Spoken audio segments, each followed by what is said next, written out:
नमस्कार दोस्तों, जोशीमठ पर इस खास पेशकश में आपका स्वागत है। आज हम आपको जोशीमठ की बहुत सारी जानकारियाँ देंगे और जोशीमठ में ऐसा क्यों हो रहा है उसके बारे में बताएंगे। सबसे पहले जोशीमठ के बारे में कुछ बेसिक जानकारियाँ देख लीजिए।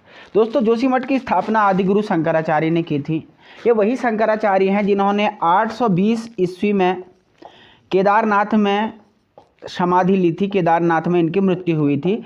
दक्षिण भारत से ये भागवत धर्म का प्रचार करने के लिए या पुनर्जागरण जब हुआ था सनातन धर्म का प्रचार करने के लिए उत्तर भारत की तरफ आए थे।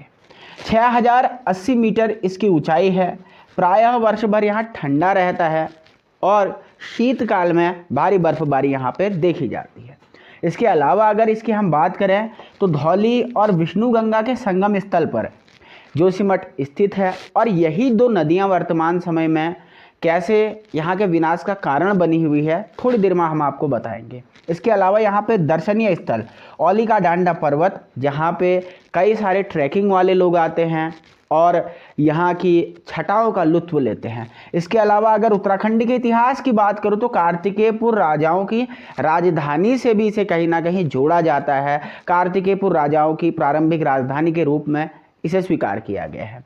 वहीं कई मंदिर जैसे नरसिंह देव का मंदिर, वासुदेव का मंदिर, 3 सिर वाले दुर्गा का मंदिर, ये बहुत यहाँ के प्रसिद्ध हैं। और चमोली तो बद्रीनाथ धाम के लिए फेमस है ही।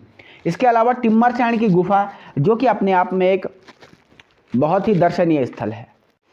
इसके आगे अब हम बात करेंगे कि क्यों यहाँ पर आपदा चमोली में आ रही है। इसका थोड़ा विश्लेषण करने की कोशिश करेंगे। 1000 साल पहले भी आप अगर उत्तराखंड के इतिहास को उठा के देखेंगे, ठीक इसी प्रकार की दरकने की जो घटनाएं थी ग्लेशियरों की यहाँ पे आई हुई थी और लगातार इसके साक्ष्य आपको किताबों में मिलते हैं। इसके बाद यहाँ पे एक ये भी पैटर्न देखा जाता है कि हर 100-150 साल में कोई बहुत बड़ा भूकंप, बहुत बड़ी आपदा, ग्लेशियर टूटना, इस प्रकार की घटनाएं फ्रिक्वेंटली आती रही हैं प्राकृतिक रूप से भी। लेकिन वर्तमान समय में धौली गंगा और विष्णु गंगा पे जो पावर प्रोजेक्ट और जो टनल बना है इसे इस बात के लिए जिम्मेदार माना जा रहा है। दरअसल दोस्तों, जब यहाँ पे पावर प्रोजेक्ट की शुरुआत हुई थी तो एक सर्वेक्षण करवाया गया था भूवैज्ञानिकों का और उसमें रिपोर्ट दी गई थी कि यहाँ पे भारी जो गोला बारूद है, आपने देखा होगा कि जब भी कभी कोई प्रोजेक्ट शुरू किया जाता है चट्टानों को तोड़ने के लिए बारूद का इस्तेमाल किया जाता है, तो इस बात के लिए सख्त मनाही की गई। लेकिन इसके बावजूद भी इसका उपयोग किया गया, जिससे कहीं ना कहीं यहाँ की ज्योग्राफी, यहाँ का भूगोल, जो यहाँ की ज्योग्राफी है, यहाँ की इकोलॉजी है, इन्वायरमेंट है, वो प्रभावित हुआ।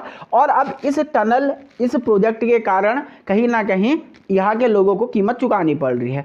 वहीं अगर वैज्ञानिकों की माने तो जो यहाँ पर पावर प्रोजेक्ट बना है, कुछ साल पहले इस पावर प्रोजेक्ट में एक बार आपदा आने की बात भी की गई थी।